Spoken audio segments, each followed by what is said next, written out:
यह रैम है ना, इसको हम रैंडम एक्सेस मेमोरी कहते हैं ना। इसकी कैपेसिटी काफ़ी हाई होती है। ये जैसे 1 GB 2 GB और 4 GB और 4 के बाद सीधे 8 GB पे आती है ना। 8 के बाद 16 फिर 32 GB ऐसे आती है ना। 32 के बाद 64 GB आती है, 64 के बाद 128 GB आती है ना। ऐसे रैम मिलती है ना। और इसका जैसे अगर हम उपयोग देखें तो ये स्पीड बढ़ाने के लिए जैसे रैम भी 3 प्रकार की होती है ना। एक जैसे रैम होती है रैंडम एक्सेस मेमोरी, एक रीड ओनली मेमोरी है ना, जिसको रोम बोलते हैं ना, ROM है ना, रोम है ना। और एक होता है कैश मेमोरी है ना, जो कि जैसे कंप्यूटर को स्टार्ट करते हैं चलाते हैं ना, तो उसमें जैसे कैश मेमोरी का काफ़ी ज़्यादा सहयोग होता है। सहयोग तो वैसे रैम का भी खूब होता है, लेकिन कैश मेमोरी क्या है, उसमें कुछ ज़्यादा ही महत्वपूर्ण भूमिका निभाती है ना। जैसे कैश मेमोरी होती है ना, वो सीधे है ना, जैसे अपन ने जैसे इंस्ट्रक्शन देते हैं ना, जैसे मैंने इनपुट दिया, किससे दूंगा इनपुट, मैं कीबोर्ड माउस से है ना। जैसे मैंने इनपुट दे दिया अपनी तरफ से ना, कीबोर्ड माउस नहीं देखे तो मैं दिखा देता हूँ ना। ये कीबोर्ड है और ये माउस है ना, ये इधर सेंसर लगा हुआ है इसमें ना। और ये जैसे लेफ्ट बटन, राइट बटन, ये स्क्रॉल होता है ना, जो कि जैसे पॉइंटर होता है ना, पॉइंटर कर्सर है ना, कर्सर भी होता है ना। उसको जैसे मूव करने के लिए, इधर से इधर मूव करने के लिए, एक जैसे कर्सर को अगर जैसे ऊपर नीचे करने के लिए जैसे अपन कुछ भी यूज करते हैं, जैसे कंप्यूटर को अपन अधिकतर एक मोबाइल के तरीके से अपन इस्तेमाल कर सकते हैं ना। कैसे भी देख लें तो कंप्यूटर बस एक जगह रखा रहता है, नहीं तो मोबाइल तरह अपन उसको यूज़ कर सकते हैं, नेट चला सकते हैं, सब कुछ चला सकते हैं इसमें। ओनली आजकल जो न्यू जनरेशन जो कंप्यूटर आ रहे हैं उसमें अपन कॉलिंग वगैरह सब कुछ कर सकते हैं, है ना। और हाँ, मैं किस में बता रहा था, कैश मेमोरी, जैसे रैम का क्या काम आता है ना, और रोम का कैश मेमोरी है ना। मैं जैसे सबसे पहले रैम का थोड़ा सा देख लेता हूँ क्या क्या होता है ना।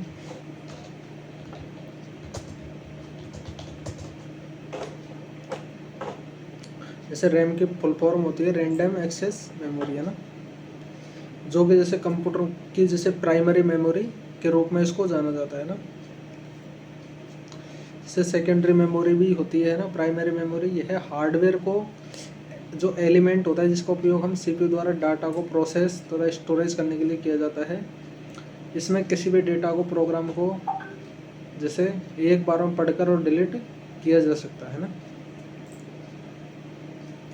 अब जैसे रैम की ज़रूरत क्यों होती है, रोम की ज़रूरत क्यों होती है। जैसे रैम है ना, वो 2 प्रकार की होती है ना, एक तो स्टैटिक रैम और एक डायनेमिक रैम है ना। स्टैटिक रैम जैसे मिक्स में ट्रांजिस्टर और मेमोरी सेल के माध्यम से जो डेटा को स्टोर किया जाता है ना। जैसे ट्रांजिस्टर होता है ना, जैसे जो फर्स्ट जनरेशन कंप्यूटर आया था उसमें वैक्यूम ट्यूब, सेकंड जनरेशन का जो कंप्यूटर आया था उसमें ट्रांजिस्टर लगे होते थे ना। तो उसमें क्या होता था कि उसमें जैसे ये जो स्टैटिक रैम है ना, जैसे प्रोसेसर होता है ना, प्रोसेसर की जगह पहले जैसे वैक्यूम ट्यूब, ट्रांजिस्टर जैसे इनको उपयोग किया जाता है ना। अब जैसे स्टैटिक रैम को ट्रांजिस्टर मेमोरी सेल के माध्यम से जो डेटा को स्टोर किया जाता है, जैसे इसमें डेटा स्टोर रहता है और ये पूरे डेटा को एक बार पढ़ लेता है, एक बार में ही डिलीट कर देता है। और जैसे इसको प्रॉपर जैसे कंप्यूटर में डिस्प्ले लाने के लिए, कंप्यूटर चलाए रखने के लिए इसका उपयोग किया जाता है ना। ये हो गए स्टैटिक रैम है ना। एक होती है डायनेमिक रैम। और डायनेमिक रैम क्या होती है वो भी हम जान लेते हैं। जैसे डायनेमिक रैम होती है जो ट्रांजिस्टर और कैपेसिटर के माध्यम से मेमोरी सेल बनाकर जो जैसे मेमोरी सेल बनाकर जो डेटा को स्टोर किया जाता है वो डायनेमिक रैम होता है। जैसे डायनेमिक रैम होता है इसमें ट्रांजिस्टर और कैपेसिटर के माध्यम से जो मेमोरी को सेल बनाकर, स्टोरेज बनाकर जो डेटा का स्टोर किया जाता है उसको डायनेमिक रैम कहते हैं ना। मैं आपको रैम बता देता हूँ, रैम कैसी होती है ना। ये लगती कहाँ पर है ये मैं आपको बता देता हूँ। मैं आपको एक मदरबोर्ड के उदाहरण के रूप में इसको समझाऊंगा।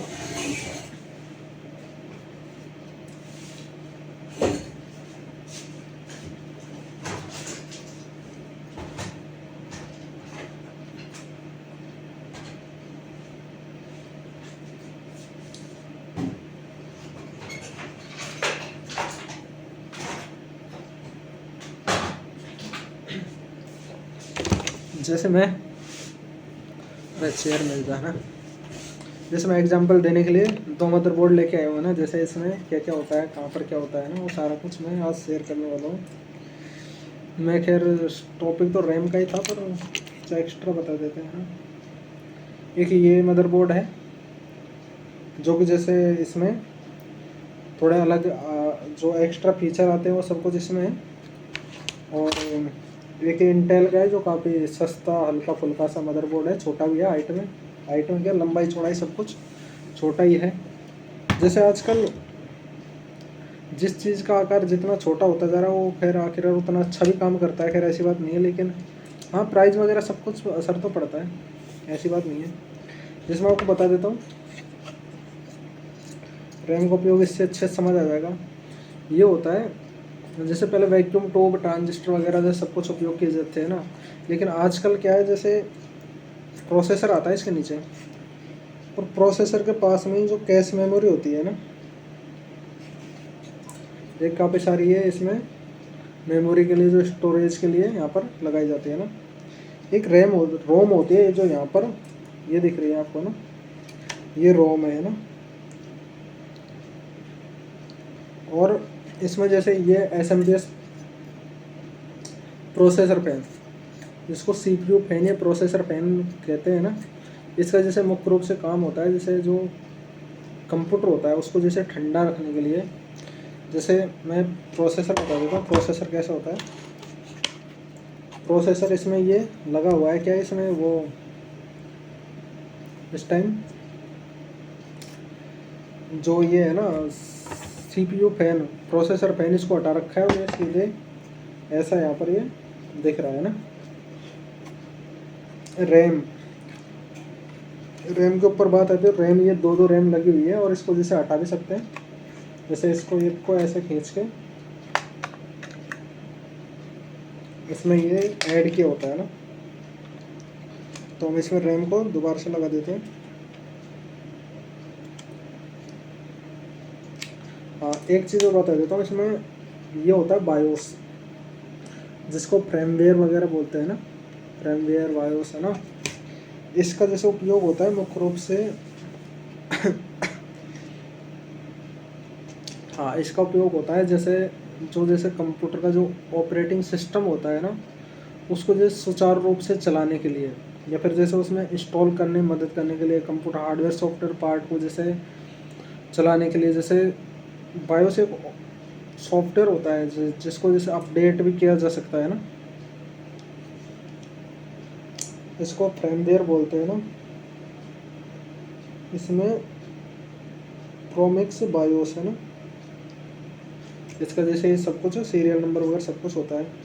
एक ये होता है प्रोसेसर है ना, ये प्रोसेसर में ही से सारा का सारा जो कंप्यूटर को चलाने की क्षमता होती है वो सब इसी के अंदर होती है। वैसे कंप्यूटर को चलाने के लिए सभी पार्टों की आवश्यकता होती है, लेकिन प्रोसेसर की भी आवश्यकता होती है। ये इधर से ऐसा लगता है, इधर से, और इसमें क्या है, रैम को जैसे यहाँ पर ऐड किया जाता है ना। एक रोम भी बता दिया मैंने आपको, बायोस बता दिया, और क्या क्या बता दिया मैंने आपको। ये सारे ट्रांजिस्टर लगे होते हैं ना। ये जैसे आटा साटा, ये तो आटा पोर्ट होता है, नहीं ये आटा पोर्ट होता है, और ये साटा पोर्ट होते हैं 4 है ना। इसमें क्या है, जैसे पहले के ज़माने में ये ओनली आटा पोर्ट आता था है ना। इसमें क्या है, जैसे ये हार्ड डिस्क से या फिर DVD राइटर से कनेक्ट होता था। अब ये जैसे साटा पोर्ट आने लग गए, कुछ दिनों बाद जैसे ये SMPS का और इसका जैसे सभी का सिस्टम अलग अलग कर दिया जाएगा ओनली पावर सप्लाई देने के लिए। आजकल तो CPU छोटे छोटे आते हैं, तो CPU आता है जिसमें सब कुछ होता है ना, उसी में हार्ड डिस्क वगैरह सब कुछ उसी में कनेक्ट होती है, और ये हार्ड डिस्क को कनेक्ट करने के लिए इसमें ये सारी चीज़ें लगाई जाती हैं। ये USB पोर्ट, ये वॉइस के लिए जो ऑडियो वीडियो पोर्ट होती है ये है ना, ये VGA पोर्ट होती है, ये प्रिंटर पोर्ट होती है ना, और ये सब PS2 पोर्ट होती है ना, ये सब कुछ पोर्ट वगैरह के सिस्टम है। ये भी मदरबोर्ड है, इसमें भी सब कुछ सेम सेम होता है, लेकिन सारे के सारे जो खांचे होते हैं वो चेंज हो जाते हैं, उनकी जगह चेंज हो जाती है मदरबोर्ड के हिसाब से, और जैसे उनकी जैसे जनरेशन के हिसाब से है ना, उनमें जैसे मदरबोर्ड के हिसाब से उसमें रैम का आकार भी चेंज होता है। जैसे काफ़ी आते हैं DDR1, DDR2, DDR3, DDR4, DDR4 तक आजकल जैसे रैम आने लग गई है ना, ये उनका प्रकार होता है क्या ना, और जैसे कैपेसिटी के आधार पर लें तो काफ़ी सारी चीज़ें मिल जाती है ना। फिलहाल इस वीडियो में इतना ही, और जैसे इस वीडियो अपन ने जैसे काफ़ी सारा जाना, और हम इस वीडियो में जैसे और बताया जैसे प्रोग्रामेबल मेमोरी, इसमें जैसे मेमोरी चिप बनाने के बाद लिखित डेटा होता है ना, जैसे कितने प्रकार की होती है रैम है ना, एक प्रोग्रामेबल जो रैम होती है ना, उसमें जैसे जो डेटा होता है ना उसको जैसे एक चिप के माध्यम से एक लिखित डेटा होता है ना, एक होता है इरेजेबल प्रोग्रामेबल रैम है ना, इसमें मेमोरी जो होती है जो लिखा गया डेटा को अल्ट्रा वोल्टेज रेंज के संपर्क में आने से मिटाया जा सकता है ना। एक इलेक्ट्रिकल इरेजेबल जो प्रोग्रामेबल जो रैम होती है ना, रोम होती है ना, ये रोम के प्रकार होते हैं। रैम तो स्टैटिक और डायनेमिक होती है, ये रोम होते हैं ना। एक होती है जो है ना जिससे इलेक्ट्रिकल इरेजेबल प्रोग्रामेबल है ना, इसमें जो मेमोरी में जो स्टोरेज किया हुआ डेटा उसको फिल्टर तथा इलेक्ट्रिकल जो एमिशन का इस्तेमाल किया जा सकता है ना। एक होते हैं मास्क रोम है ना, इसमें जो मेमोरी चिप को बनाने के दौरान जो डेटा लिखा जाता है इसमें मास्क रोम बोलते हैं ना। रैम रोम में जो मुख्य रूप से जो अंतर होता है, जो कि जैसे काफ़ी सारे एग्जाम में क्वेश्चन पूछा जाता है, जैसे रोम में मेमोरी को पावर सप्लाई दौरान ही प्राप्त होती है ना, जैसे रैम में तो जब तक पावर सप्लाई देते हैं तब तक काम होता रहता है, जबकि रोम में पावर सप्लाई न होने के बाद भी जो प्राप्त किया जा सकता है ना, जैसे डेटा होता है वो डिलीट हो जाता है और इसमें आ जाता है ना। रोम में डेटा को सिर्फ पढ़ सकते हैं लेकिन लिख नहीं सकते, वहीं रोम में डेटा को लिखा भी जा सकता है ना, पढ़ और लिख दोनों काम किया जाता है ना। अच्छा, काफ़ी सारे लोगों के मन में ये क्वेश्चन आ रहा होगा, जैसे रैम रोम, जैसे रैम में जो सारे फीचर मिलते हैं रोम के अंदर मिल जाते हैं ना, तो रैम से या रोम तो एक चीज़ से क्यों नहीं चलता है ना। तो जैसे वो अलग चीज़ होती है, जैसे वो स्टोरेज के लिए होती है ना, कंप्यूटर चलाए रखने के लिए वो अलग अलग चीज़ होती है, तो ये दोनों चीज़ों की आवश्यकता होती है। जैसे कंप्यूटर के एक सुचारू रूप से सही रूप से चलाने के लिए सारी चीज़ों की आवश्यकता होती है ना। रैम रोम जैसे एक हाई स्पीड मेमोरी होती है, जबकि रैम एक हाई स्पीड मेमोरी होती है जिसमें रैम में कैश मेमोरी को जोड़ दिया जाता है, जबकि रोम की तुलना में स्पीड वाली मेमोरी होती है ना। जो रैम होती है ना, जो रैम की डेटा स्टोरेज करने की क्षमता अधिक होती है, जबकि रोम की डेटा स्टोरेज करने की क्षमता बहुत ही कम होती है ना। रोम की अधिक कीमत होती है जबकि रैम की अधिक कीमत, जबकि रोम की तुलना में कम होती है। ये सारा कुछ रैम रोम का है ना। और फिर मिलते हैं नेक्स्ट वीडियो में, जब तक के लिए बाय बाय।